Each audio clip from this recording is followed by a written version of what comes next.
পদ্মার তীব্র স্রোতে এবার মানিকগঞ্জের পাটুরিয়া ফেরিঘাটে ভাঙন দেখা দিয়েছে। ভাঙন হুমকিতে পড়েছে পাটুরিয়া ৩, ৪ ও ৫ নম্বর ফেরিঘাট। আতঙ্কে রয়েছে ঘাটপাড়ের মানুষ। নদীতে স্রোতের তীব্রতা এত বেশি যে তীব্রতা কাভার করা খুবই কষ্ট হচ্ছে। এতে করে আমাদের ৩, ৪, ৫ তিনটা ঘাটে অপারেশন চলতেছে, কিন্তু আমরা ঝুঁকির মধ্যে আছি। এরই মধ্যে ভাঙন ঠেকাতে ঘাটগুলোর কয়েকটি স্থানে সামান্য কিছু বালু ভর্তি জিও ব্যাগ ফেলার কাজ শুরু করেছে বিআইডব্লিউটিএ কর্তৃপক্ষ। ঘাট কর্তৃপক্ষ জানায়, বুধবার সকালে পানির তীব্র স্রোত হঠাৎ আঘাত হানে পাটুরিয়ার ৩ নম্বর ফেরিঘাটে।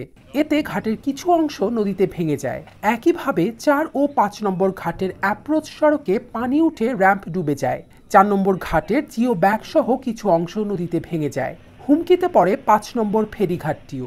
প্রবল স্রোতের কারণে ফেরিগুলো স্বাভাবিকভাবে পন্টুনে ভিড়তে পারছে না।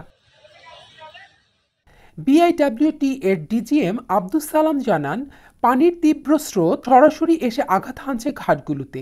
এতে ঘাটের নিচের অংশের মাটি সরে গিয়ে উপর থেকে দেবে যাচ্ছে। বিষয়টি বিডব্লিউটিএ কর্তৃপক্ষকে জানিয়েছেন। এদিকে পাটুরিয়ায় ৩টি ঘাট ভাঙনে আতঙ্কে পড়েছে ঘাটপাড়ের মানুষ। এখনই ভাঙন রোধে কার্যকরী ব্যবস্থা না নিলে ঘাটগুলো বিলীন হওয়ার আশঙ্কা করছেন তারা। ঘাটগুলোকে রক্ষায় আপাতত বালু ভর্তি জিও ব্যাগ ফেলার কাজ শুরু করেছে বিডব্লিউটিএ কর্তৃপক্ষ। তবে প্রয়োজনের তুলনায় সেগুলো অত্যন্ত কম হওয়ায় খুব একটা কাজে আসছে না বলে অভিযোগ রয়েছে ঘাট সংশ্লিষ্টদের।